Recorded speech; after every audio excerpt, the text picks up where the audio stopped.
विघ्नहर्ता श्री गणेश, श्री गणेश, श्री गणेश। चीर के रख देंगे हम राजा देवोदास को। एक तुच्छ राजा का इतना दुस्साहस कि माता और प्रभु के मध्य दूरी उत्पन्न करे।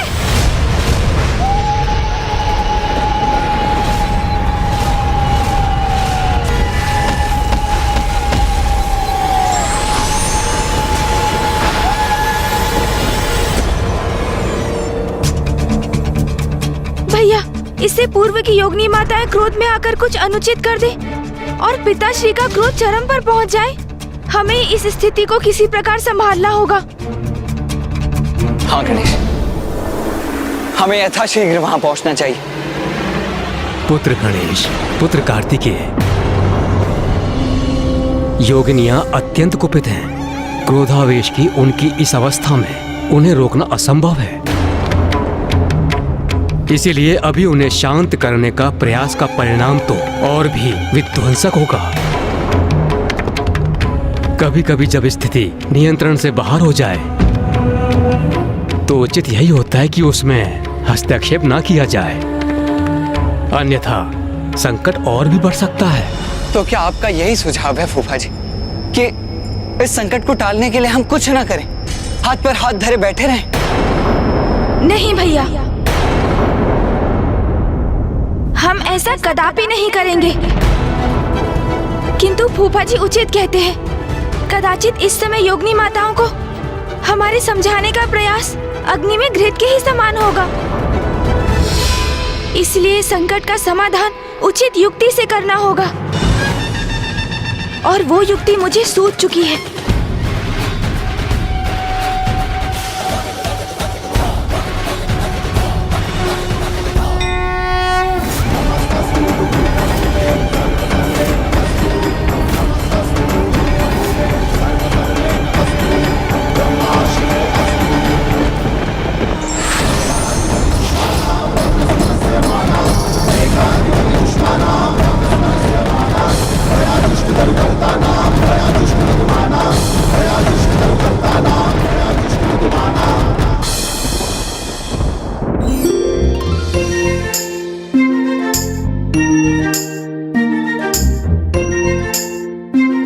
अब मैं तुम्हारी युक्ति समझ गया गणेश। तुम हाथ जोड़कर माँ से ही प्रार्थना कर रहे थे, है ना? हाँ भैया, मैं माँ से यही याचना कर रहा था कि वो इस संकट से हमारी रक्षा करें, क्योंकि योगिनी माताओं को रोकने में यदि कोई सक्षम है तो वो एकमात्र है माँ।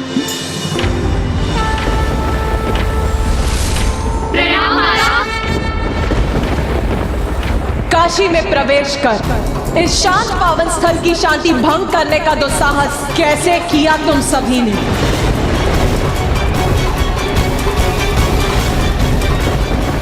आपका दुख कैसे सहती माता? हम उस राजा देवोदास को उचित पाठ सिखाने चली आई थी। हम ये अधिकार किसने दिया तुम सभी को? ये भ्रांति कैसे उत्पन्न हो गई तुम सभी के मन में कि मैं स्वयं राजा देवोदास को पाठ सिखाने में समर्थ नहीं हूँ? इतने वर्षों से शांत रहकर ये अपार वेदना सही मैंने। कुछ नहीं कहा, कुछ नहीं किया, तो जब स्वयं मैं शांत हूँ, तुम सभी को यहाँ आकर यहाँ के क्रियाकलाप में हस्तक्षेप करने का अधिकार किसने दिया?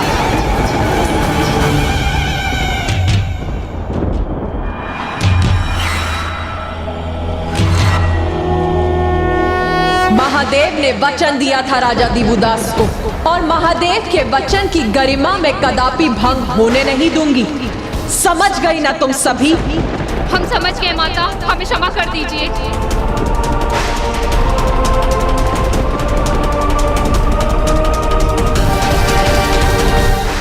जिसकी रचना स्वयं महादेव ने की, अत्यंत पावन है ये काशी नगरी। देखो इस पावन नगरी काशी को। राजा देवोदास के कुशल राजकाज के कारण ही काशी में दिव्यता और पवित्रता का प्रभाव है। हिंसा, क्रोध, घृणा, अपराध, इन सभी से रिक्त है मेरे स्वामी की प्रिय काशी। तो फिर ऐसे धर्मात्मा राजा पर आक्रमण करने का कुविचार कैसे किया तुम सभी ने? स्वस्ति न इंद्रो वृतश्रवाः स्वस्ति न पूषा विश्ववेदाः स्वस्ति न इंद्रो वृतश्रवाः स्वस्ति न पूषा। काशी में इस वातावरण का प्रभाव तो हम पर भी हो रहा है। हमारा क्रोध शांत हो रहा है और इसका श्रेय यहाँ के राजा देवोदास को ही जाता है। कितना भव्य और दिव्यता से परिपूर्ण व्यक्तित्व है उनका।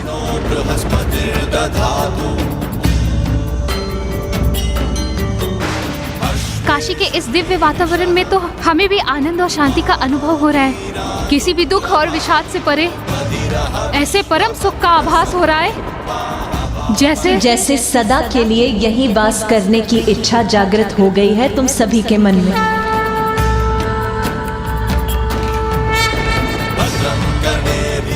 हाँ माता, महाराज देवोदास तो वास्तव में महान है। उन्होंने काशी को इतना सुखमय बनाया है। माता, यदि आपकी अनुमति हो तो हम हमारा निवास यहीं स्थापित कर लें।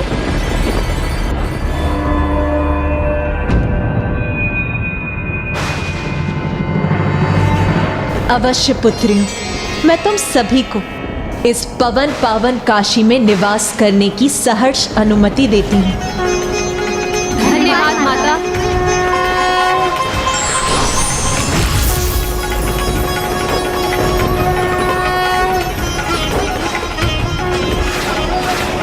जहाँ योगिनियों ने अपना स्थान ग्रहण किया है, उस स्थान को 64 घाट के नाम से जाना जाएगा। ये कैसी विडंबना है, जिनके संयोग के लिए हम इतना अथक प्रयास कर रहे हैं,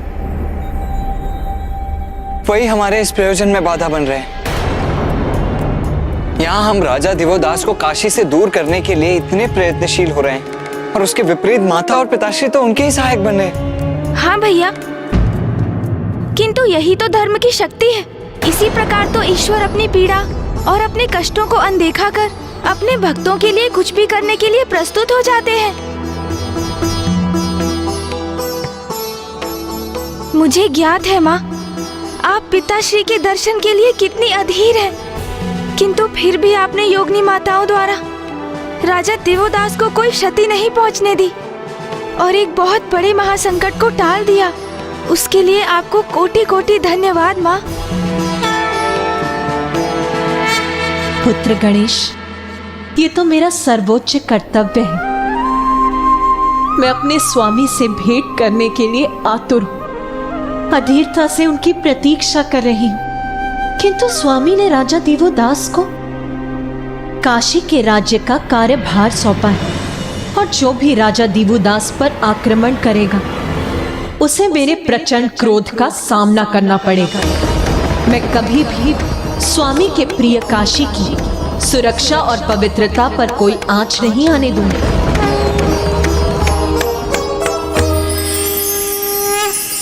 अब तो योगिनी माताओं ने भी काशी में अपना निवास बना लिया है।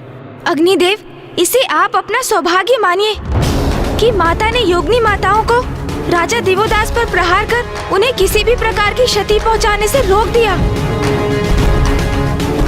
अग्निदेव है आप, आपको तो ज्ञात होना चाहिए कि अग्नि का प्रकोप किस प्रकार सब कुछ भस्म कर सकता है। और आप तो राजा देवोदास पर योगिनी माताओं का आक्रमण करवाकर पिताश्री की प्रचंड क्रोधाग्नि जागृत करने जा रहे थे। हाँ गणेश, ये तो तुम सर्वथा उचित कह रहे हो। ये तो बहुत बड़ा संकट टल गया।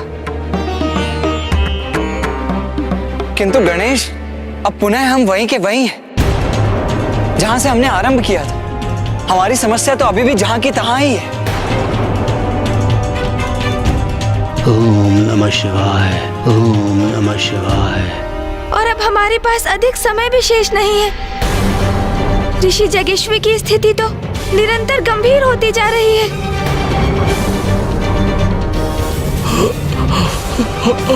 इससे पूर्व की स्थिति और विकट हो। इस बार मैं स्वयं काशी जाऊंगा।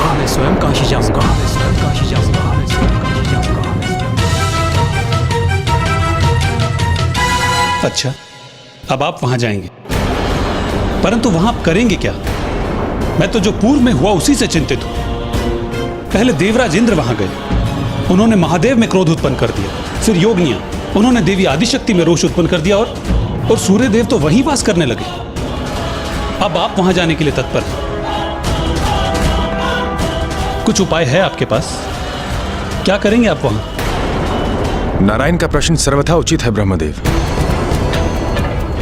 हम देवताओं ने संपूर्ण प्रयास कर लिए राजा देवदास के राज्य में त्रुटि ढूंढने के, किंतु हम सफल नहीं हुए। हमारे पास ऐसा कुछ भी नहीं है जिसके आधार पर हम राजा देवदास पर आरोप मढ़ सके।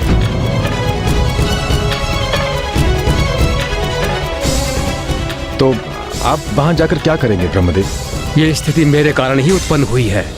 मेरे द्वारा राजा देवदास को दिया गया वरदान ही महादेव के काशी छोड़ने का कारण बना।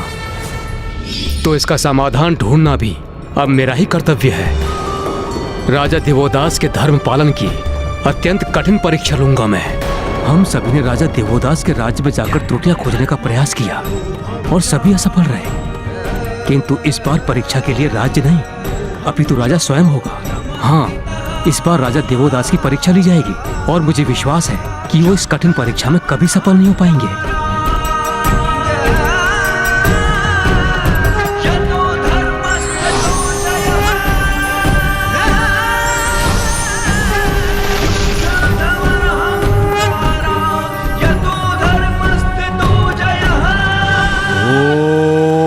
ब्रह्मदेवाय नमः। ओम ब्रह्मदेवाय नमः।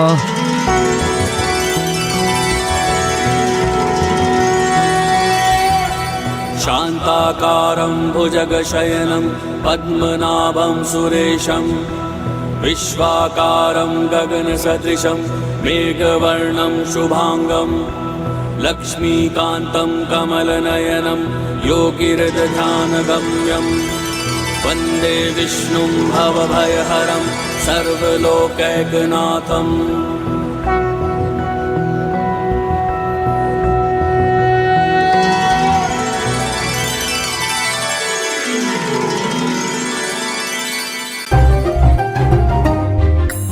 वाह ब्रह्मदेव, राजा देवदास की परीक्षा लेने के लिए आपको मेरे ही नाम का जप सूझा।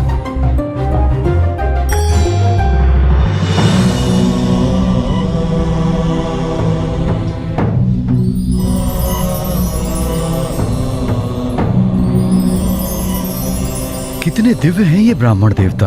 अद्भुत आकर्षण है इनके व्यक्तित्व का। मुझे ऐसा आभास हो रहा है जैसे मैं इनसे परिचित हूं। प्रणाम ब्राह्मण देवता।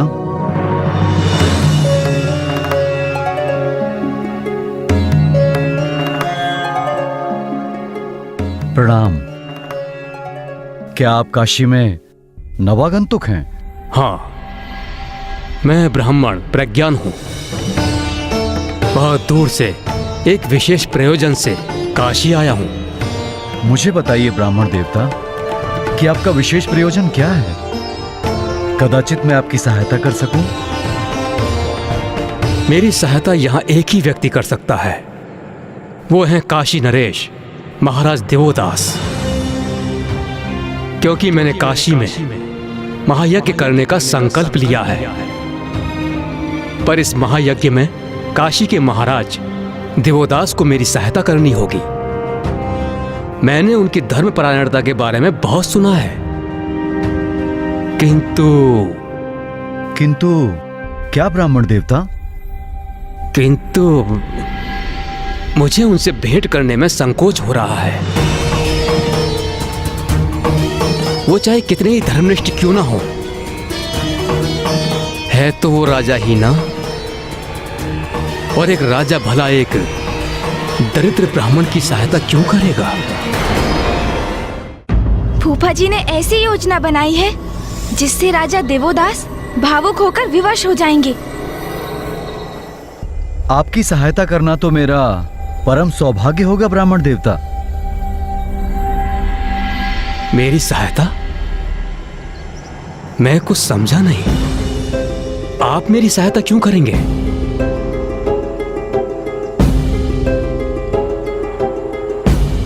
क्योंकि मैं ही काशी नरेश देवोदास हूं।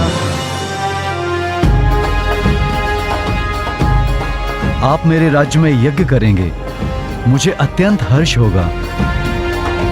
धन कोश से जितने भी धन की आवश्यकता हो, आपकी सहायता को प्रदान कर मुझे अत्यंत सुख प्राप्त होगा। धन धान्य अथवा अन्य किसी प्रकार की सहायता नहीं चाहिए मुझे। मेरे यज्ञ की पूर्ति के लिए स्वयं आप उसके भागीदार बने, इतना ही चाहिए मुझे। मुझे आदेश दें ब्राह्मण देवता, मैं आपकी सेवा में प्रस्तुत हूं। किंतु स्मरण रहे राजन, मेरे यज्ञ में किसी भी प्रकार की त्रुटि स्वीकार नहीं करूंगा मैं। और एक बार सहायता का वचन देने के उपरांत मेरे प्रत्येक आदेश का पालन करना होगा आपको। मैं जो भी मांगू वो सब प्रस्तुत करना होगा। आप निश्चिंत रहें ब्राह्मण देवता, मैं वचन देता हूं कि मैं आपके किसी भी प्रकार के आदेश का उल्लंघन नहीं करूंगा।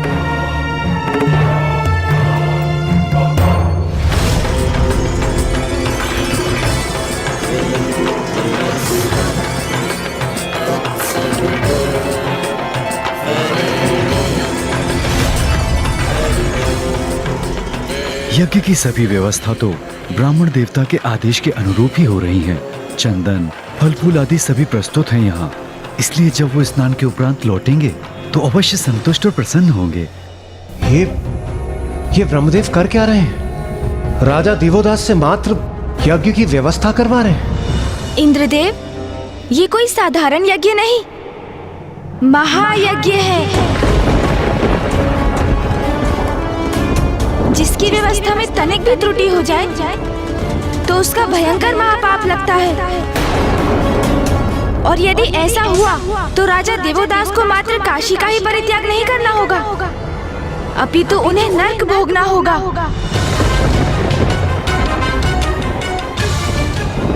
फूफा जी बहुत कठोर परीक्षा ले रहे हैं राजा देवोदास की। महाराज देवोदास, ब्राह्मण देवता, आपके निर्देशानुसार यज्ञ की वेदी तैयार है। कदाचित आप भूल गए महाराज, मैंने आपको स्पष्ट निर्देश दिए थे कि इस महायज्ञ में आप स्वयं मेरे सहायक होंगे। फिर इस आयोजन में इन सेवकों का क्या औचित्य?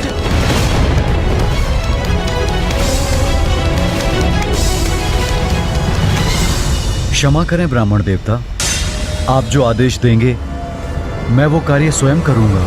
हाँ, तो इस गौ के गोबर से संपूर्ण स्थान को लीप कर तैयार करो।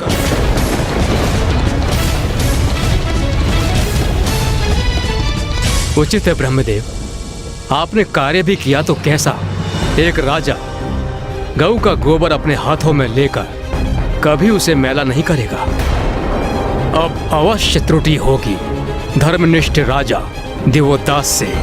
त्रुटि तो कदाचित आपसे ही हो गई है अग्निदेव, राजा देवोदास को समझने में, इसलिए शीघ्रता में कहे गए आपके वचन सत्य नहीं हुए। यदि ब्रह्मदेव धर्म के जनक हैं, तो राजा देवोदास भी सच्चे धर्मनिष्ठ हैं। अब ब्रह्मदेव की परीक्षा में राजा देवोदास उत्तीर्ण होते हैं या नहीं, इसके लिए आपको धैर्य रखना होगा। जो आज्ञा ब्राह्मण देवता।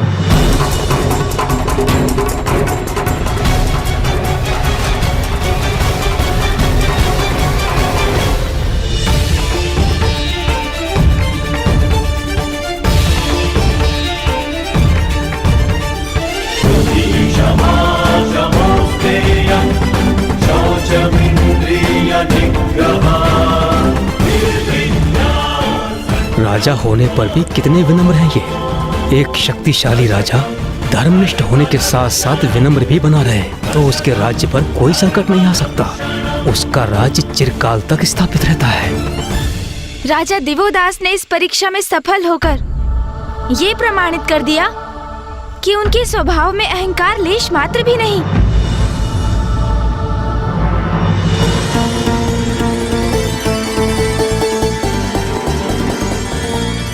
उचित है, अब जाओ स्वयं उत्तर दिशा में स्थित वन में जाकर यज्ञ के लिए विशेष समिधा एकत्रित करके लाओ।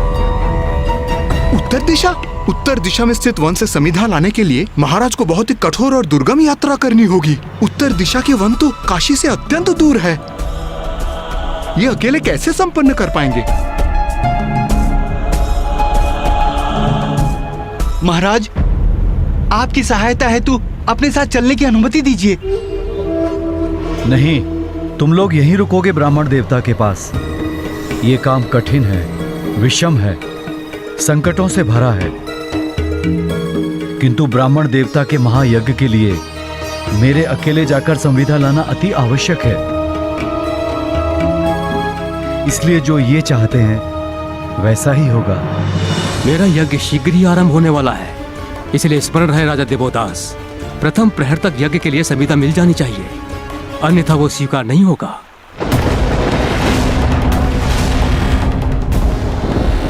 ये क्या? फूफा जी तो राजा देवोदास के लिए कठिनाई पे कठिनाई उत्पन्न कर रहे हैं। कहीं ये सब उनके साथ अनुचित तो नहीं हो रहा?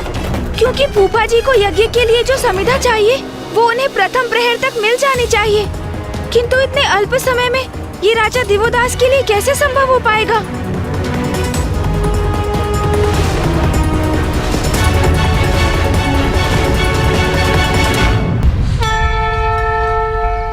राजा देवोदास, एक प्रहर के भीतर स्वयं उत्तर दिशा में स्थित वन में जाकर यज्ञ के लिए विशेष समिधा एकत्रित करके लाओ। ये तो बहुत ही कठिन परीक्षा है। एक प्रहर के भीतर राजा देवोदास इतनी सारी समिधा एकाकी कैसे ला पाएंगे?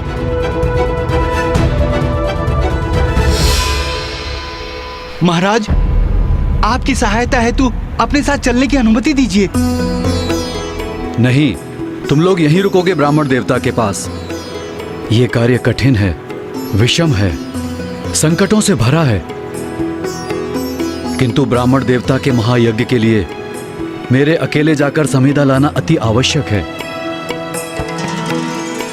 इसलिए जो ये चाहते हैं वैसा ही होगा।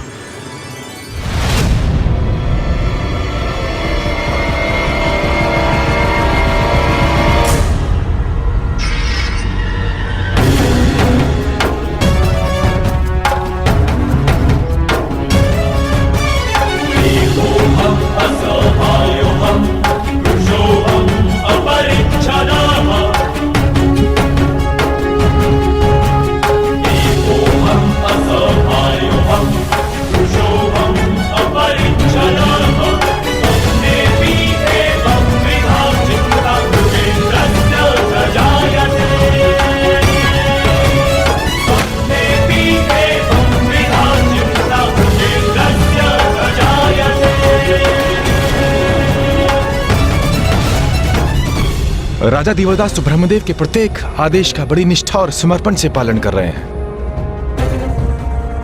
फूफा जी, आपकी परीक्षा में सर्वथा उत्तीर्ण हो रहे हैं राजा देवोदास। आपकी परीक्षा के इस द्वितीय चरण में सफल होकर उन्होंने प्रमाणित कर दिया कि कठोर श्रम उन्हें तनिक भी व्याकुल नहीं करता। पिताश्री का काशी में प्रवेश होकर माता से भेंट हो, इसके लिए ये अति आवश्यक है कि राजा देवोदास अपने सभी परीक्षा और कार्य में विफल हो जाएं। किंतु ये भी सत्य है कि उनके कर्तव्य और धर्मपरायणता से मैं अति प्रभावित हो रहा हूँ। अब मैं सबसे बड़ी परीक्षा में डालूंगा राजन को। मुझे विश्वास है इसमें कदापि सफल नहीं होंगे ये।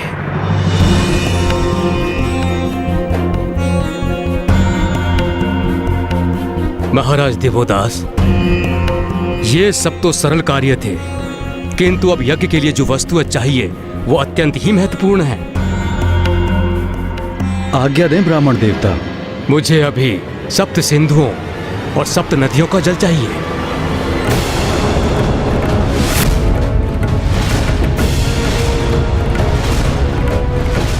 उत्तम, अति उत्तम। ब्रह्मदेव ने तो वो मांग लिया जो राजा देवोदास के लिए प्रस्तुत करना असंभव है।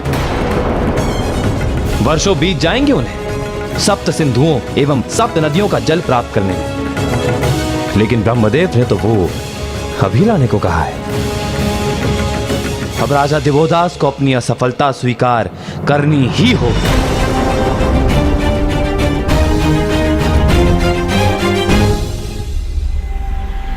लगता है मेरे द्वारा सौंपे गए कार्य ने राजा दिवोदास को विचलित कर दिया है। जो आज्ञा ब्राह्मण देवता। मैं काशी नरेश देवोदास सप्त सिंधु और सप्त नदियों का आवाहन करता हूं। यदि धर्म के प्रति मेरी निष्ठा सत्य है तो आप सभी यहां आकर जल प्रदान करने की कृपा कीजिए।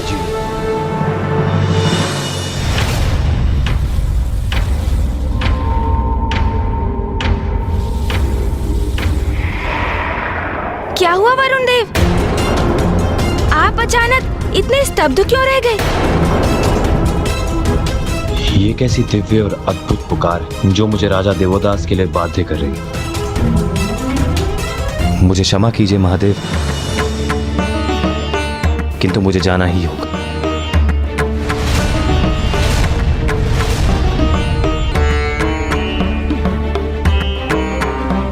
वरुण देव,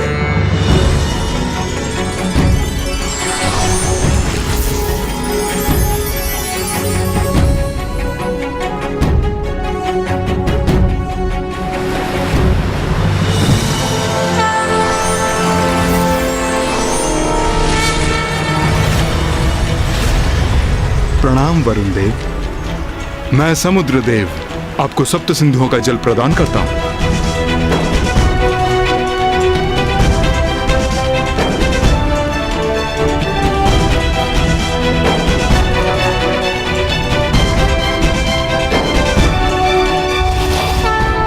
महाराज देवोदास,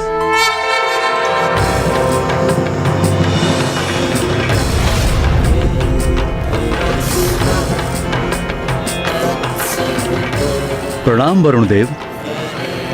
मैं आपके लिए सब सिंधुओं का जल लेकर आया हूं। धन्यवाद वरुण देव।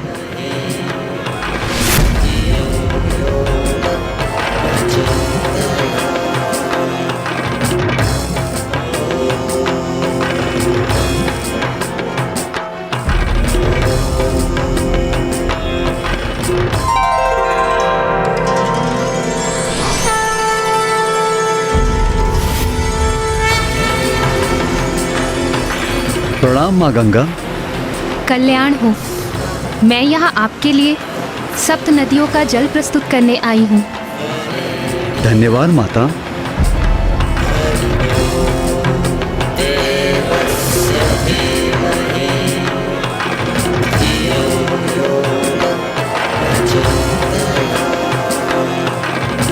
मैं कृतार्थ हुआ वरुण देव। माता,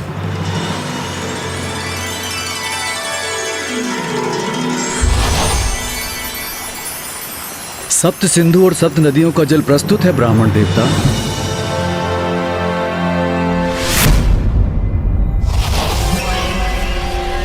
क्या हुआ वरुण देव? आप ये काशी क्यों प्रस्थान कर गए थे? प्रतीत होता है राजा दिवोदास की सहायता करने के लिए कुछ अत्याधिक ही आतुर थे आप। इंद्रदेव, मैं स्वयं चकित हूँ इससे। ज्ञात नहीं मुझे ऐसा क्या हो गया कि मैं स्वयं पर नियंत्रण ही नहीं रख सका।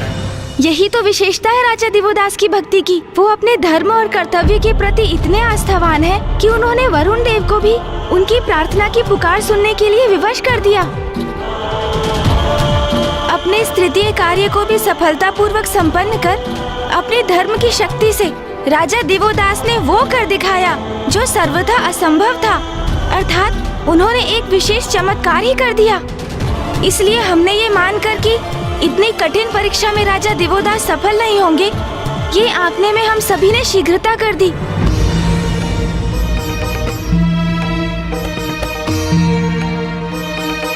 महाराज दिवोदास, आपने अपने वचन का मान रखा, मेरे प्रत्येक आदेश का पालन किया। मैं अपने कर्तव्य के प्रति आपकी निष्ठा और आपकी विनम्रता से अत्यंत प्रभावित हूँ। अब आप जाकर अपना राज संभालिए, क्योंकि अब मैं स्वयं अपना यज्ञ संपन्न करने में सक्षम हूँ। जो आज्ञा ब्राह्मण देवता।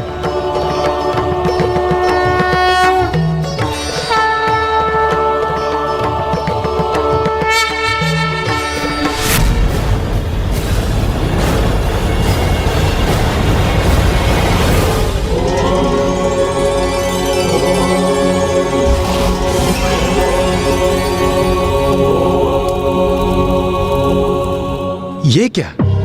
ब्रह्मदेव ने तो काशी में अपना महायज्ञ ही आरंभ कर दिया। अब वो राजा दिवोदास में कोई दोष कैसे ढूंढेंगे? सत्य तो साक्षात आपके समक्ष है वायुदेव। स्पष्ट है, फूफा जी भी राजा दिवोदास में और उनके राज में कोई त्रुटि नहीं ढूंढ सके। और ब्रह्मदेव तो पूर्ण तन्मयता से यज्ञ में लीन है। अब तो ये यज्ञ पूर्ण होने के उपरांत ही लौटेंगे। किंतु जो समस्या अभी भी हमारे समक्ष है, उनका क्या होगा? कैसी विडंबना है ये। उधर ऋषि जगस्व महादेव के बिना मरणासन अवस्था में है और इधर आदि शक्ति और महादेव एक दूसरे से विलग होकर पीड़ा में है, जो अब भी भेंट होने की प्रतीक्षा में है।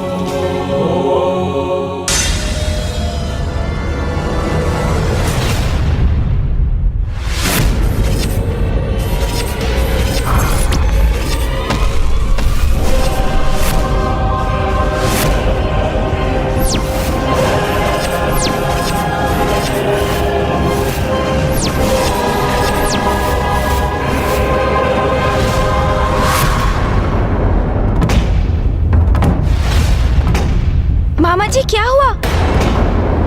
आपके मुख पर अचानक चिंता का भाव क्यों उभर आया? गणेश, हमारा संकट अभी टला नहीं है, अपितु और बढ़ गया है। परिस्थिति और भी जटिल हो गई है।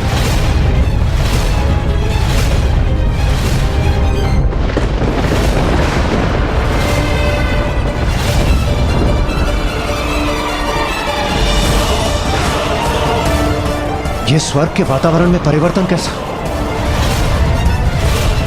मामा जी कुछ तो कहिए, परिस्थिति और जटिल क्यों हो गई है?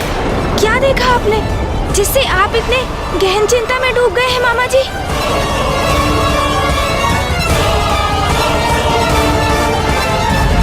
दुर्गमासुर, दुर्गमासुर, दुर्गमासुर।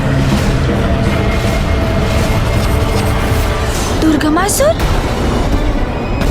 दुर्गमासुर।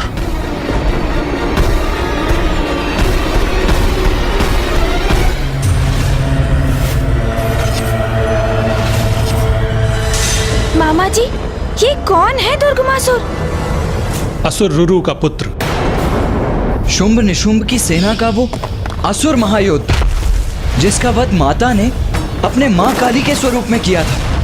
हाँ पुत्र कार्तिकेय, उसी असुर का पुत्र दुर्गमासुर। दुर्गमासुर ब्रह्मदेव का बहुत बड़ा भक्त है और अब वो स्वर्ग की ओर आ रहा है अपनी पूर्ण सेना के साथ।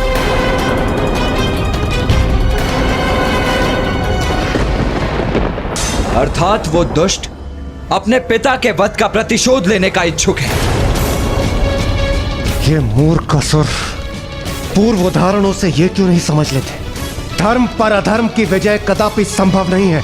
दुर्गमासुर को यह ज्ञात हो गया होगा कि अभी हम समस्त देवता यहाँ मंदार पर्वत पर उपस्थित हैं। इसीलिए स्वर्ग को असुरक्षित समझकर वहां उसने आक्रमण कर दिया होगा। यह दुर्गमासुर जो भी हो, किंतु यदि उसे यह भ्रम है कि उसका स्वर्ग पहुंचकर उसका प्रतिशोध लेना इतना सहज है, तो मैं अभी वहां जाकर उसका वध करके उसका यह भ्रम ही खंडित कर देता हूं। आप सभी पिताश्री और मामाश्री हरि नारायण के साथ यहीं रुकिए। नहीं भैया, हम सभी चलेंगे आपके साथ। अपनी संयुक्त शक्ति से हम इन असुरों का अंत कर यहाँ शीघ्र लौटने में सक्षम होंगे, क्योंकि अब अधिक समय शेष नहीं है हमारे पास। अब तो फूफा जी ब्रह्मदेव भी काशी में अपने महायज्ञ में लीन हो चुके हैं। पिताश्री के काशी लौटने का उपाय ढूंढने का भार अब पुनः हमारे ऊपर ही है। ये स्थिति तो अब और भी विकट हो गई है भैया, क्योंकि एक और ऋषि जगेश्वर की स्थिति और बिगड़ती जा रही है और दूसरी ओर अब स्वर्ग पर ये नवीन संकट मंडरा रहा है। एकजुट होकर युद्ध करने से हमें शीघ्र इन असुरों को नष्ट कर यहाँ लौटने का अवसर प्राप्त होगा और हम माँ और पिताश्री के संयोग का कोई उपाय कर सकेंगे भैया। उचित है गणेश। मामा जी आप यहीं पिताश्री के साथ रुकिए। हम वहां जाकर उस दुर्गमासुर और उसकी सेना से शीघ्र निपट कर लौटेंगे। प्रणाम महादेव।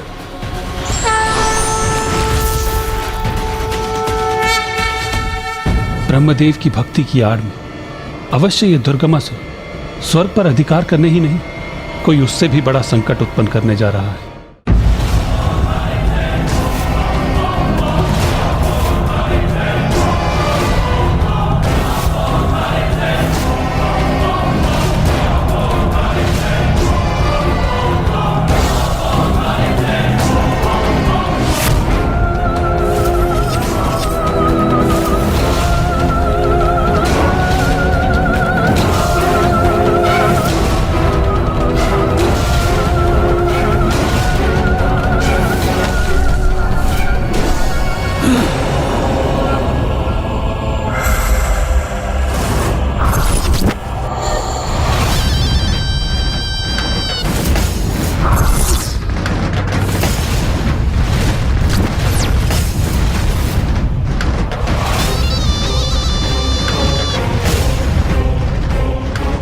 स्वर्ग,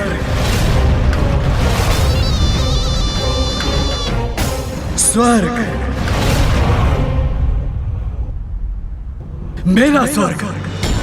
दुर्गम पथ को सुगम कैसे बनाया जाता है ये भली भांति ज्ञात है मुझे। दुर्गमासुर को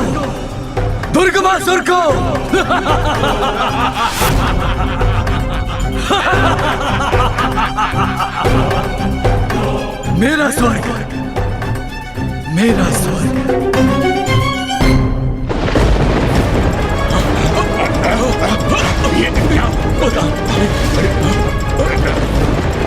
ये आकाश मार्ग में कैसा प्रकाश है? किसका आगमन हो रहा है आकाश मार्ग से?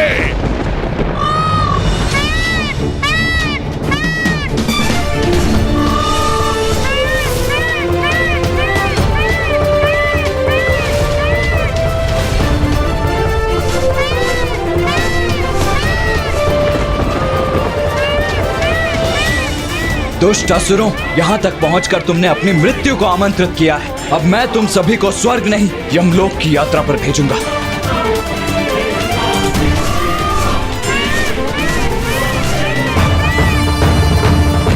ये दिव्य सैनिक जो भी है, इसका सामना करेंगे हम, वध करेंगे इसका।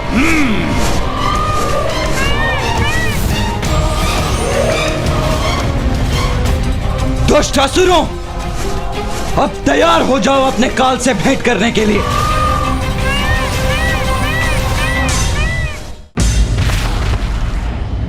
दुष्ट देवताओं, हम तुम्हारा अंत करेंगे। आक्रमण! आक्रमण!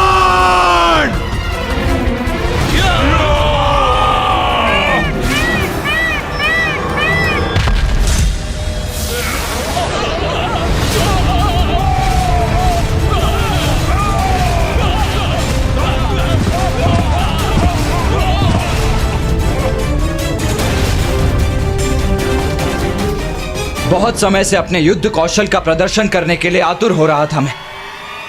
आज उसका उचित अवसर प्राप्त होगा मुझे।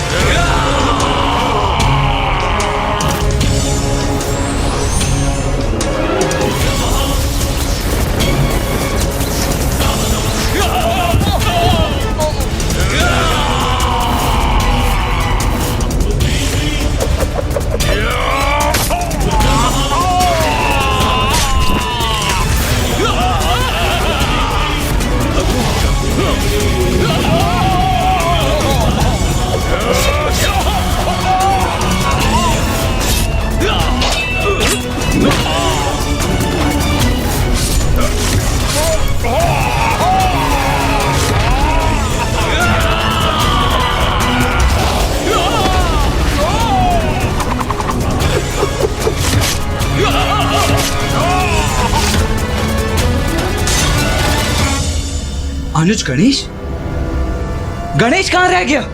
कहाँ है वो?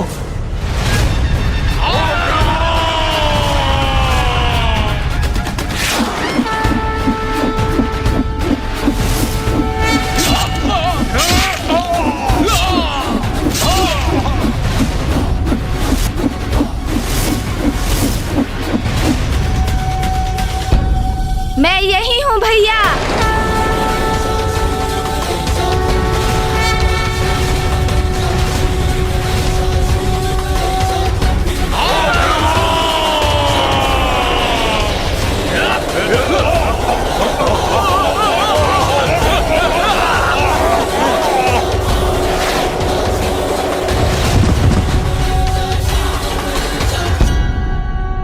गणेश तुम कहाँ रह गए थे?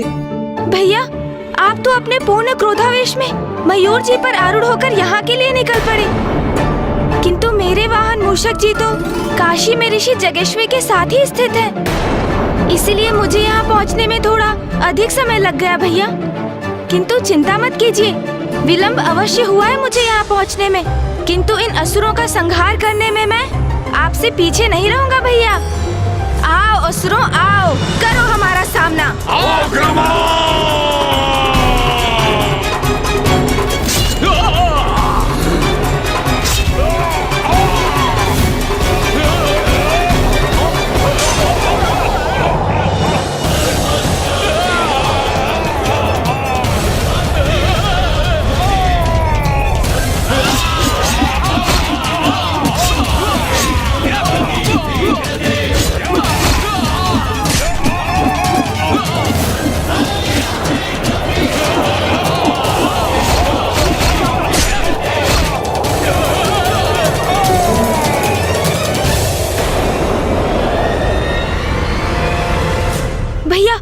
दुर्गमासुर अभी दिखाई दिया मुझे। इंद्रदेव के राजभवन की ओर बढ़ रहा है वो। हमें शीघ्र वहां पहुंचकर उसे रोकना चाहिए भैया। गणेश जी, कुमार कार्तिकेय, आप उस असुर को रोकिए। उसकी ससुर सेना से हम देवता ही निपट लेंगे। हाँ इंद्रदेव, उचित है। दुर्गमासुर! दुर्गमासुर! दुर्गमासुर!